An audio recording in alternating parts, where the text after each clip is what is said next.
자, 이번 시간은 87페이지 대리입니다. 대리. 요 대리 부분은 시험 문제가 교재에 나왔다시피 매년 한 두세 문제 나오고요. 또 솔직히 또 나오는 부분이 좀 정해져 있는 부분이기도 한데 우리 수험생분들은 어려워하세요. 그러니까 뭐 민법에서 뭐가 제일 어려워요 이렇게 여쭤보면 대리가 어려워 이런 분들이 많고, 이유는 아마 요 앞에서부터 시작해가지고 공부하다가 대리에서 보게 되면 조금 막히는 부분이 있어서 그런 것 같아요. 근데 막히는 이유가 여러 가지가 있는데 좀 복잡하게 느끼시는 것 같기도 해요. 근데 복잡한 거는 뒤에 뭐 저당권이다 이런 거 생각하면 별로 복잡한 것도 아니고요. 그보다 오히려 요 대리에 대한 개념을 엉뚱하게 잡으셔가지고 실제로 엉뚱하게 생각을 하시니까 자꾸 내가 알고 있는 것과 다르다.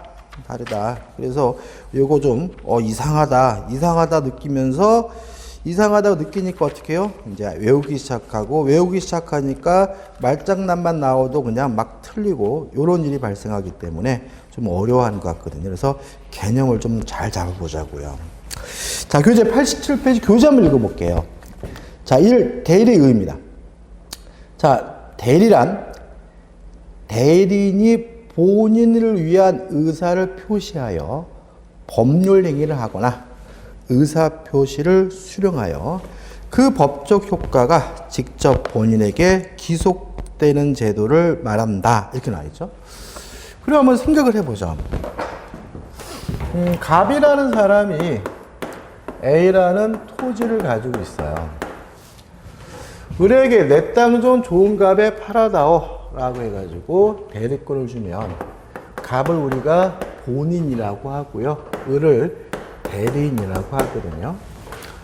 근데 을이 땅을 팔려고 해서 병과 만나가지고 갑 소유 토지에 대해서 매매 계약을 하면, 법률 행위를 하게 되면 요 병을 우리가 상대방이라고 합니다. 따라서 법률 행위는 누가 한 거냐면 대리인이 한 거거든요. 근데 이 매매 계약의 효과는 갑과 병 간에 발생하게 되죠. 매매 대금은 병이 갑에게 지급해야 되는 거고요. 돈을 받았다면 이전 등기도 갑이 병에게 해줘야 되는 거예요. 그래서 대리의 가장 중요한 특징은 법률 행위를 하는 사람과 효과를 받는 사람이 분리된다는 거죠. 그 다음에 자, 타인을 위하여 법률 행위를 한다는 말은 결국 의사를 표시한다는 거죠. 그래서 교재에 나와 있는 의는 타인을 위하여, 본인을 위하여 의사 표시를 함으로써 타인을 위하여 법률 행위를 하는 사람이 대리인인 것이고, 효과는 행위를 한 대리인에게 기속되는 것이 아니라 타인인 본인에게 직접 효과가 기속된다는 점에서 차이점이 있다. 이런 내용이 나와 있는 거죠. 여기까지 책에 있는 거예요. 이것도 좀 생각해 볼 게 있어요. 여기까지 하면 이제 우리가 뭐가 되냐면 엉뚱하게 생각을 하거든요. 자, 보자고.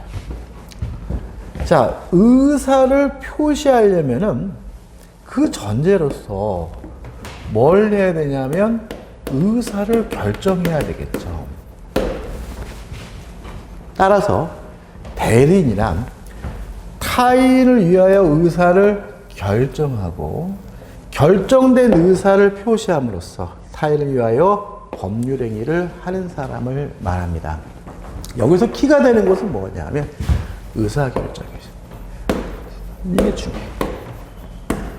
그래서 여러분들 공부하실 때 남을 위해 대신 일해주는 사람, 요러면 안 돼.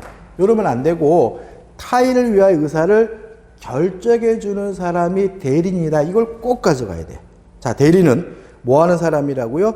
타인을 위하여 의사를 결정해주는 사람인 거예요. 자, 이 대리인이 두 가지가 있습니다. 이 대리인이. 자, 법률 규정에 의해서 대리권이 주어지는 법정 대리인.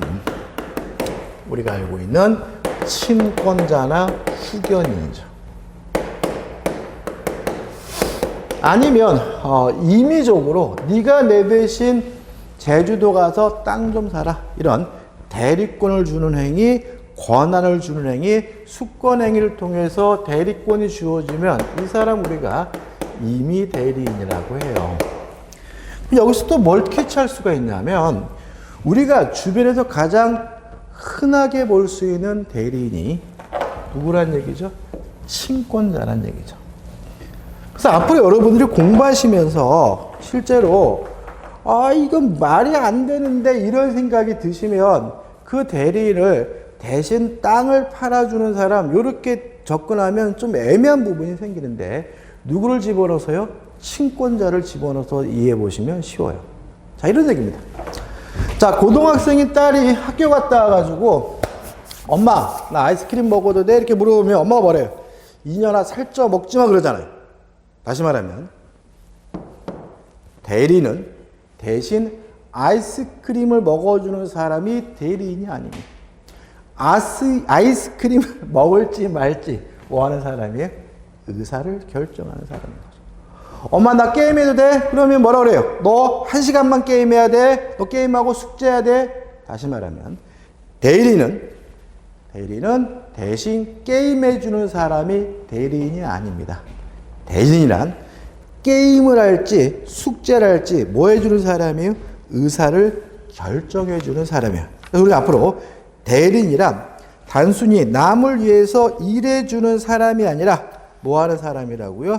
타인을 위하여 의사를 결정해주는 사람 우리가 대리인이라고 하는 거예요.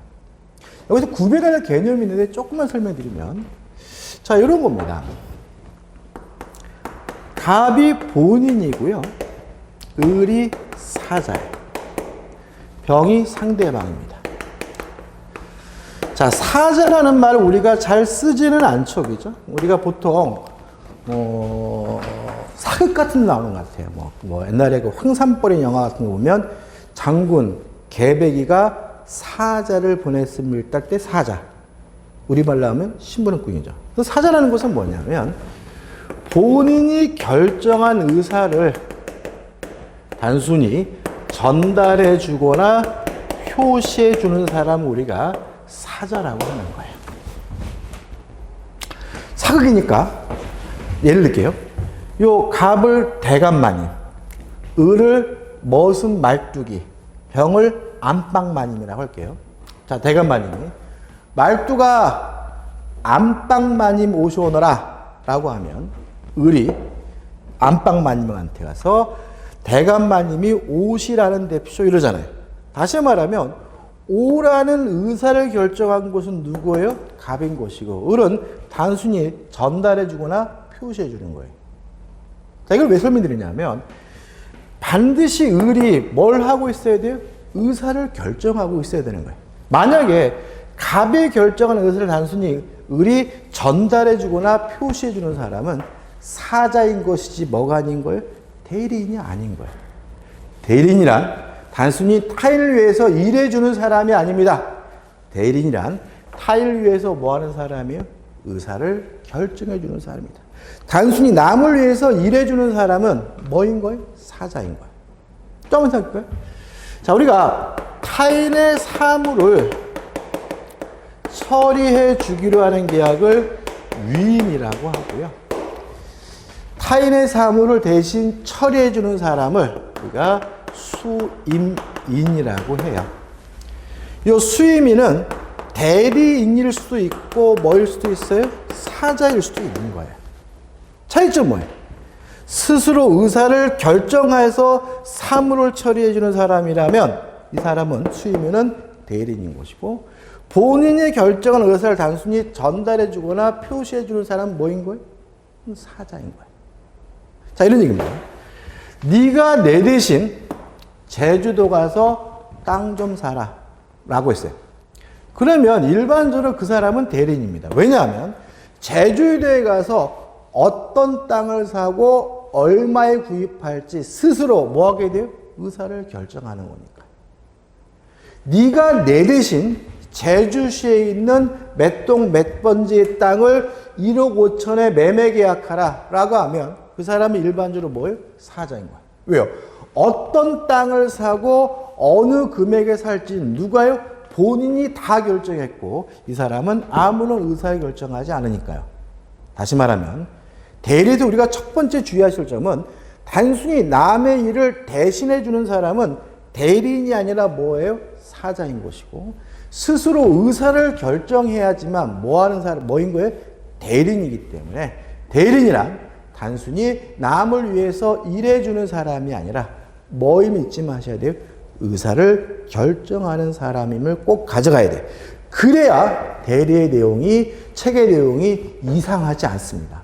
그래야 여러분들이 접근하기에 편하다는 거 다시 한번 말씀드리고, 흔히 여러분 머릿속에 떠오르는 사람들은 대리인이 아니라 사자인 경우가 많기 때문에 혼란스러울 수 있다는 거 잊지 마시기 바랍니다. 대리인이란 타인을 위하여 의사를 결정하는 사람입니다. 개념이에요. 자, 88페이지 오시면 대리의 사회적 작용이 나와요. 자, 임의 대리는 사적 자치를 확장한다. 왜요? 임의 대리인을 통해서 거래를 하게 되면 서울에 앉아 있으면서도 제주도에 있는 땅을 살 수가 있잖아요. 다시 말하면 좀 더 하고자 하는 일을 폭넓게 할 수 있으니까 임의 대리는 사적 자치를 확장하는 거예요. 자, 이 법정 대리는 사적 자치를 보충한다. 왜냐하면 친권자 후견이잖아요. 그럼 본인은 뭐예요? 미성년자 피한정 후견인, 피성년 후견인, 능력이 좀 뭐한 사람이 부족한 사람이잖아요. 다시 말하면 이 법정 대리는 본인이 능력이 부족한 걸 뭐예요? 보충하는 거예요. 사적 자치를 보충한다는 표현을 쓰네요. 다시 말하면 임의 대리를 통해서 거래를 하게 되면 좀 더 하고자 하는 일을 폭넓게 할 수 있다. 우리가 사적 자치가 확장된다는 말을 쓰고요. 법정 대리인은 본인의 능력이 부족한 것을 보충해 준다. 사적 자치를 보충해 준다는 말을 쓰네요. 3번 대리의 본질. 법률 행위를 하는 사람은 대리인이고, 의사를 결정하고 의사를 표시하는 사람은 누구죠? 대리인이다. 이게 대리의 본질인 거예요. 개념은 같은 거죠. 4번 대리가 인정되는 범위죠. 자, 한번 생각해 보세요. 자, 대리인이란 타인을 위하여 의사를 결정하는 사람이니까 의사 결정할 일이 있는 법률행위에 한해서만 대리가 허용이 되는 거예요. 왜냐하면 법률행위가 아니라면 의사표시가 없고, 의사표시가 없다면 의사를 결정할 일이 없는 거잖아요. 따라서 대리는 법률행위에 한해서 허용이 되는 겁니다. 왜요? 대리인이란 타인을 위하여 의사를 결정하는 사람이니까요. 다만 법률행위 중에서 제외되는 거, 허용이 안 되는 게 있다. 그게 뭐예요? 가족법상입니다. 신분행위죠. 혼인한다, 약혼한다, 이혼한다 같은 의사는 오로지 누구만이 결정할 수 있는 거예요?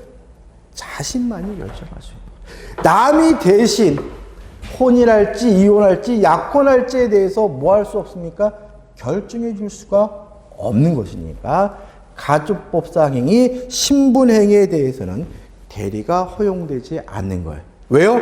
대리인이란 타인을 위하여 의사를 결정해 주는 사람이니까. 자, 근데 문제는 뭐냐면 법률 행위에 한해서만 허용이 돼요. 근데 의사의 통지나 관념의 통지는 의사표시와 대단히 유사하기 때문에 대리에 관한 민법 규정이 유추 적용돼요. 교재 보시면 89페이지 상단에 세 번째 줄 2.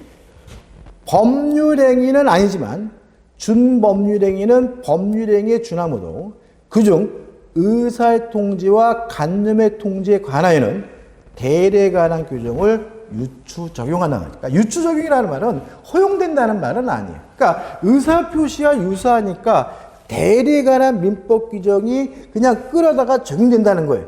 대리는 법률행위에 한해서만 허용되는 것이 원칙인 거예요. 그 다음에 사실행위는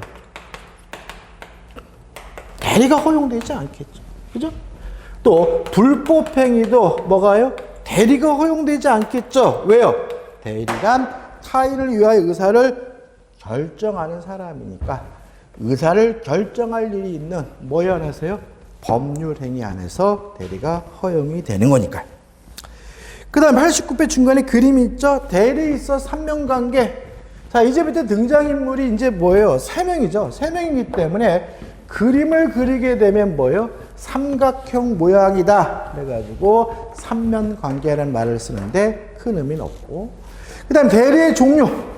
친권자나 후견인처럼 법률, 규정에 의해서 대리권이 주어지면 법정대리. 더 많습니다. 더 많은데 우리는 시험 범위가 아니니까 그냥 우리는 친권자, 후견인만 생각하시면 되고요.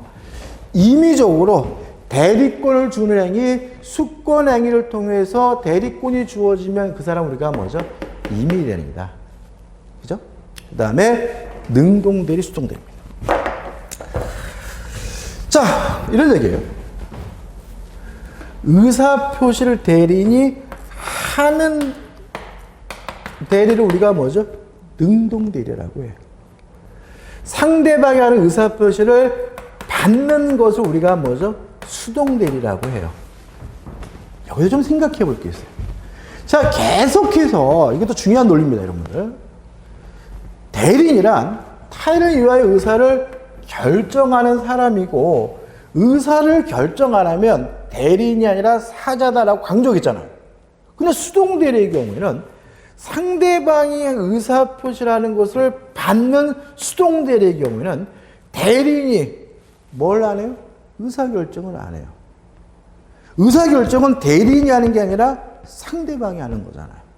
그죠? 그래서 요 대리인이란 타인을 위하여 의사를 결정하는 사람이기 때문에 대리의 본질에 부합하는 것은 능동대리만 그런 거예요. 그래서 재판이 벌어진 거죠. 요 의사 결정하지 않는 수동대리도 대리가 허용이 되느냐 해가지고 재판이 벌어졌는데 우리 판례는 수동대리도 할 수가 있다라고 판시하고 있어요. 그럼 여기서 우리가 잊지 말 것은 뭐예요?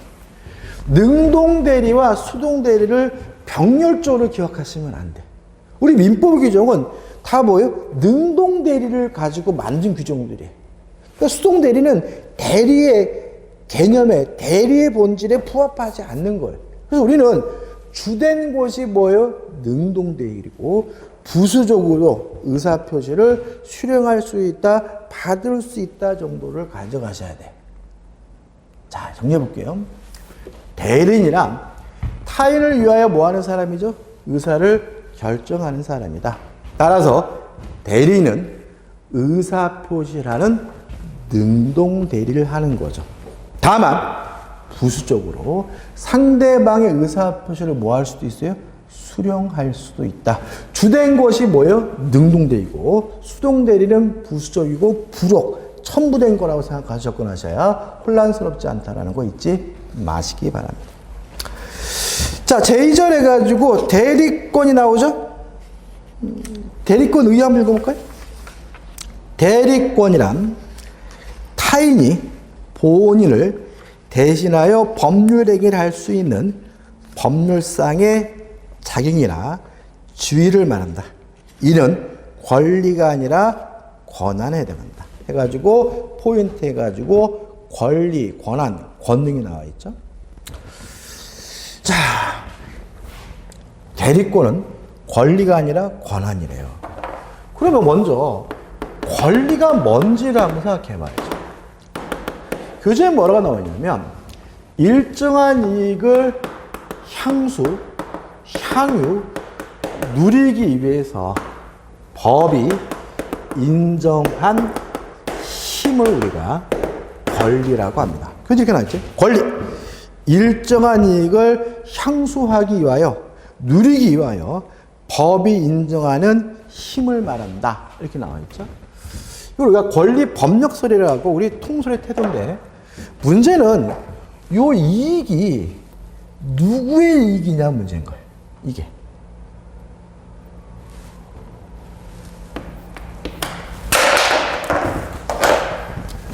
자기 자신의 자신.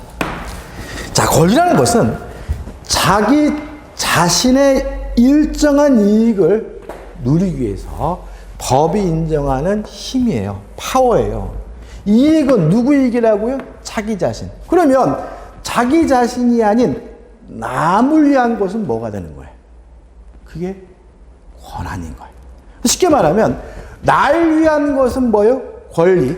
남을 위한 것은 뭐인 거예요? 권한인 거예요. 자, 우리 대리권을 가지고 법률행위를 하면 그 효과가 자신에게 기속되는 것이 아니라 타인인 본인에게 기속이 되잖아요. 따라서 대리권은 대리인 자신을 위한 것이 아니라 남을 위한 것이니까 대리권은 권리가 아니라 뭐인 거예요? 권한인 거예요. 이해되시죠, 여러분들? 자, 쉽게 접근하죠. 개념을 쉽게 잡는 겁니까? 나를 위한 것은 뭡니까? 권리. 남을 위한 것, 타인을 위한 것은 뭐가 됩니까? 권한. 이렇게 되는 거죠. 그죠? 볼까요? 권한. 대리인의 대리권, 법인 이사의 대표권, 사원의 의결권 등과 같이, 자, 법인 이사의 대표권이나 사원의 의결권은 시험 범위가 아니에요. 그러니까 우리는 대리권이에요. 대리권 등과 같이 타인을 위하여, 그치? 타인, 남을 위한 것은 뭐가 돼요? 권한이다. 이렇게 접근하시면 돼요. 권능, 나와서 설명드릴게요. 자, 소유권은 권리입니다. 날 위한 거니까. 그렇죠? 근데 소유권을 가지고 있는 사람은 뭘 할 수 있냐면 그 물건을 사용할 수 있고 수익할 수 있고 처분할 수 있거든요. 이렇게 권리를 구성하고 있는 내용, 구성 분자들이 있는데 이거 우리가 권능이라고 하는 거예요.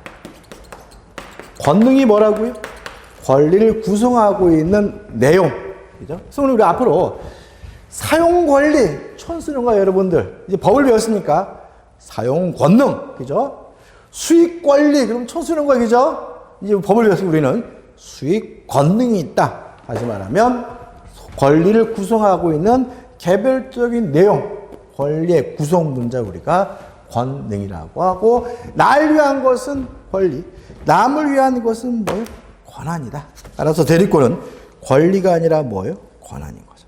자, 기초 여기까지입니다. 그 다음에 나머지 발생 원인, 대리권에 보면 이런 것들은 제가 나중에 자세하게 여러분들에게 설명을 드릴 거예요. 여기까지가 우리가 대리에 관한 기초 개념으로서 여러분들이 대리를 시작하기 위해서 알아둬야 되니까 이 정도만 할 거예요. 자, 이제 교재 125페이지 가시면 법률행위의 무효와 취소가 나옵니다.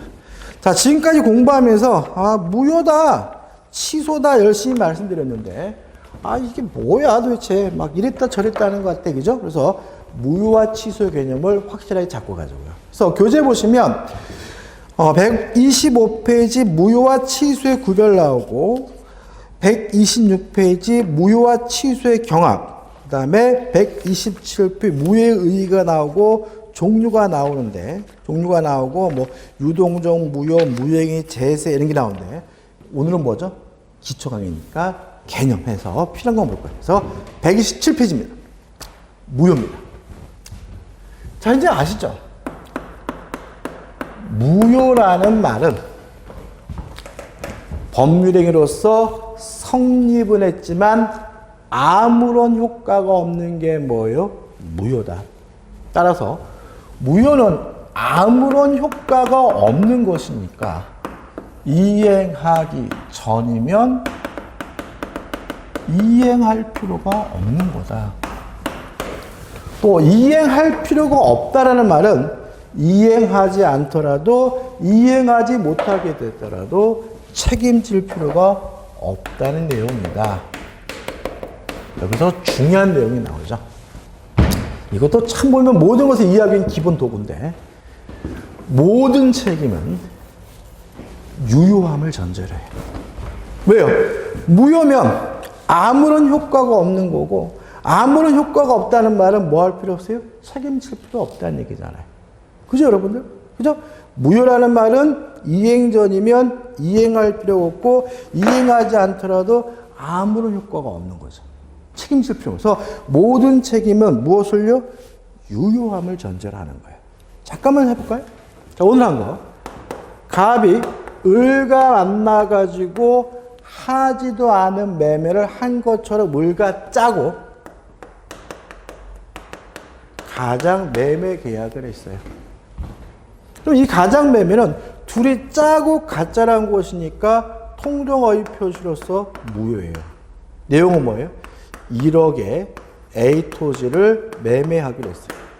그러면 이 가장매매가 통정어휘 표시로서 무효라는 말은 을은갑에게 1억 원을 지급할 필요가 없는 거죠.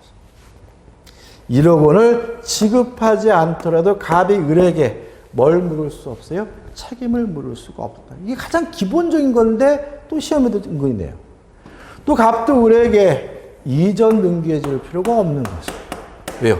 무효는 아무런 효과가 없는 거예요. 따라서 을은 갑에게 등기 안 해줬다는 이유로 이행을 강제하거나 등기 안 했다는 이유로 손해배상을 청구할 수가 없는 거죠. 왜요?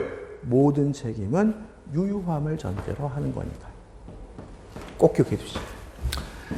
자, 이행을 했습니다. 이행을 했다면 원칙적으로 이행한 것은 부당이득으로서 반환을 해줘야 되는 거죠.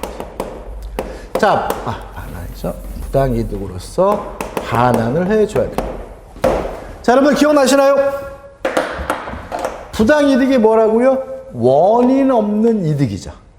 따라서 갑이 무효인데도 불구하고 이전 등기를 해줬다면 을이 얻게 되는 이득은 원인 없는 이득이니까 을은 갑에게 돌려줘야 된다. 갑은 을에게 반환을 청구할 수가 있는 거죠. 따라서 무효인 경우에는 이행하기 전이면 이행할 필요가 없지만 이행한 것은 상대방 입장에서 원인 없는 이득을 취한 것이니까 부당이득으로서 반환을 해줘야 된다. 이거죠.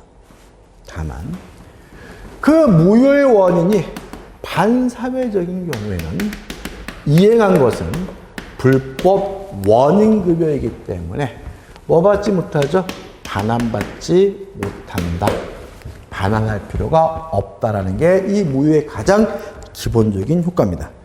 열심히 떠들었지만 가장 중요한 것은 뭐예요? 오늘 기초로서 책임입니다. 모든 책임은 무엇을 전제합니까? 유효한 것을 전제한다는 거 꼭 가져야 되고 무효면 무엇도 없는 거죠. 책임도 없다라는 거 꼭 잊지 마셔야 돼요. 자, 교재 넘겨보시면 128페이지 법률의 부종제 성립은 해야 되죠. 그죠? 무슨 말이에요? 성립조차 되지 않았다면 무효인지 유효인지 뭐 할 필요 없어요? 따질 필요가 없는 것이니까 무효가 되려면 성립은 해야 된다. 무효의 종류에서 절대적 무효, 상대적 무효예요. 그죠? 자, 한번 생각해 보자요, 여러분들.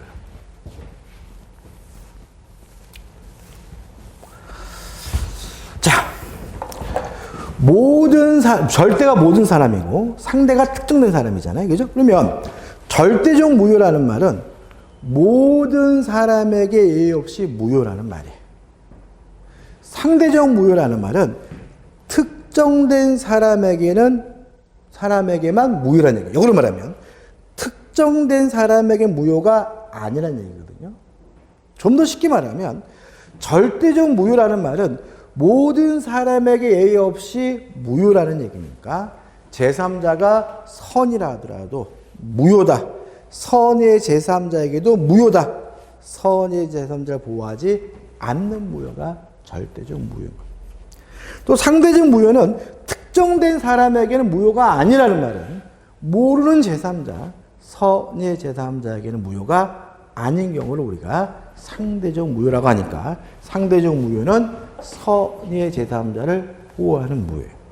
자, 제가 나중에 여러분들에게 제3자 부분도 한번 싹 정리해 드릴 거예요. 정리해 드릴 텐데 일단 시작할 때 이 제3자가 왼수 같게 느낄 수가 있어요. 어떨 때는 막 보호되고 안 되고 막 헷갈린단 말이죠. 근데 여기서 중요한 건 뭐냐면 항상 우리 민법은 공부할 때 병렬적으로 나열하지 마세요. 병렬적으로 나열하면 문제 답을 선택하기 어려워요. 항상 뭐예요? 원칙, 예외로 나누셔야 돼요. 공부할 때 뭐예요? 원칙, 예외. 항상 뭐예요? 원칙과 예외로 나눠요. 자, 무효는 원칙이 절대적 무효.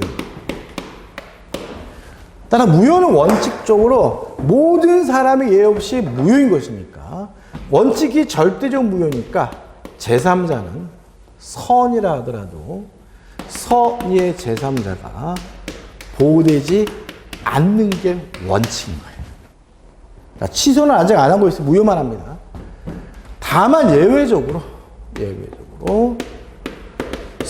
상대적 무효, 특정된 사람에게는 무효가 아닌 경우 선의의 제3자를 보호하는 무효가 있는데 이건 뭐죠? 예외예요. 그리고 우리는 원칙, 규칙 나열됐잖아요. 원칙을 기억하는 게 아니라 예외를 기억해주고 공부량이 줄겠죠. 예외가 뭐냐? 두 가지밖에 없어요.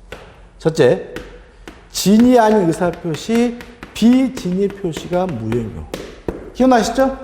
의사와 표시가 불일치했음을 알면서 하는 것을 우리가 진이 아닌 의사표시고 원칙적으로 유효하지만 상대방이 알았거나 알 수 있었으면 무효고 다만 그 무효를 가지고 선의의 제3자에게 대항할 수 없다잖아요.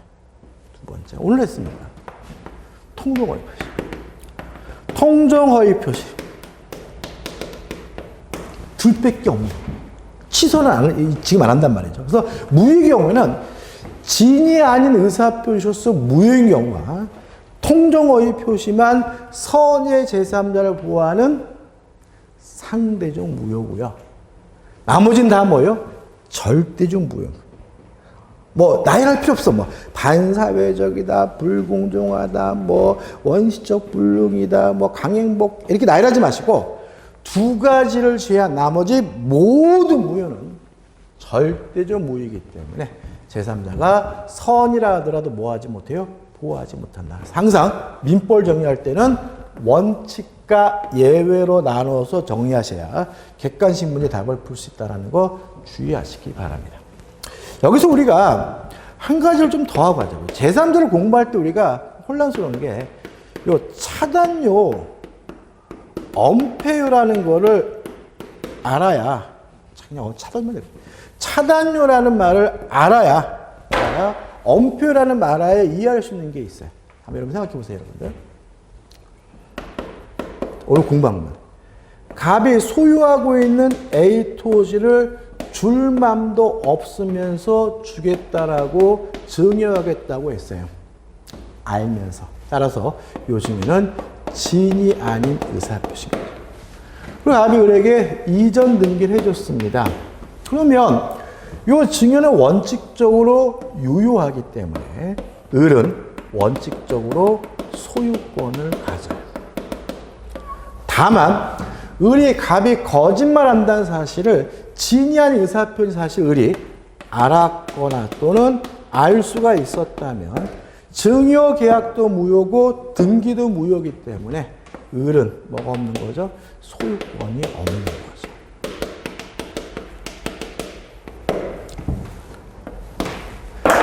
자, 근데 을이 자기 앞에 등기된 것을 기하로 병과 만나가지고 매매 계약을 하고 병에게 이전 등기를 해줬어요. 그럼 병은 어떻게 되느냐? 만약에 병이 원칙에 따라서 이미 소유권을 취득한 상태라면 을이 병에게 지껏 지가 팔아먹은 것이니까 병은 선이든 악이든 묻지 않고 항상 뭘 갖게 돼요? 소유권을 가져요. 근데 만약에 을이 알았거나 알 수 있다는 이유로 무효여서 소유권이 없다면 병은 어떻게 되느냐?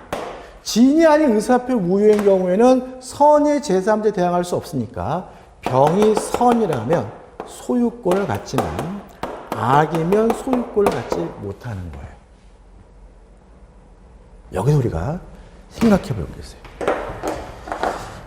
병이 소유권을 갖게 됐다면 그 후에 취득하는 병은 선악 불문하고 소유권을 갖네요. 이거 우리가 차단요 엄폐여라고 합니다. 다시 말하면 어떤 이유로 인해서 그 사람에게 권리가 주어졌다면 그 권리를 취득한 사람을 중심으로 해서 법률 관계가 차단이 되기 때문에 이쪽 부분이 이쪽에 영향을 안 줘요. 그래서 병은 선악불문하고 소유권을 가져요. 이걸 우리가 차단요라고 해요. 조금 어렵네요, 여러분들. 조금 걱정스럽네. 자, 여러분들. 그래서 문제 풀 때 병에게 소유권이 있느냐 없느냐 이렇게 물어보면 항상 얘를 쳐다보지 말고 요 앞사람을 쳐다봐야 돼. 앞사람을 쳐다봤는데 이 사람의 이미 소유권이 있어요. 그럼 이건 제3자 문제가 아니라 차단 문제니까 병은 선악불문하고 소유권을 갖는 거예요. 근데 앞사람을 봤는데 얘가 소유권이 없대. 왜요? 진이 아닌 의사표시여서. 그러면 뭐예요? 아, 이때 병은 선이면 소유권을 갖고 악이면 소유권을 못 갖는 거야. 하나 한번 해볼까요, 여러분들? 자, 우리가 공부한 걸 가지고 하는 겁니다, 여러분들한테. 자, 보세요. 갑이 을과 만나가지고 매매 계약을 했어요. 근데 또다시 병과 만나가지고 매매 계약을 하고 병에게 이전 등기를 해줬습니다. 그래서 또다시 병이 정과 만나가지고 매매 계약을 하고 정에게 이전 등기를 해줬어요. 그러면 정이 소유권을 취득하느냐 물어보면 우리 수험생분들은 그냥 따지지도 않고 반사회적 법률행위는 절대적 무효니까 정은 선이라 하더라도 소유권을 갖지 못하면 이렇게 답변하거든요. 아니라는 거죠. 이중 매매는 원칙적으로 유효하기 때문에 병은 선악 불문하고 소유권을 취득하는 거예요. 따라서 원칙적으로 병이 이미 확정적으로 소유권을 취득했기 때문에 차단료가 발생하므로 정은 선악 불문하고 항상 소유권을 갖는 것이 원칙인 거예요. 다만 병이 이러한 갑의 배신행위에 적극 가담했다면 이제 갑과 병 간의 매매는 반사회적 법률 무효고 등기도 반사회적에서 무효니까 두 가지가 아니죠. 절대적 무효죠. 이때 정은 선이어도 소유권을 갖지 못한다 이렇게 가는 거예요. 항상 여러분 문제 푸실 때 정에게 소유권 있느냐 없느냐 이렇게 물어보면 얘를 째려보면 안 돼. 누굴요? 앞사람. 앞사람을 째려봐서 앞사람에게 소유권이 있는지 없는지를 먼저 판단해보고 그 사람에게 소유권이 있다면 그것은 제3자 문제가 아니라 차단료 문제고 그때는 선악불문하고 소유권을 갖게 된다는 거 잊지 마세요.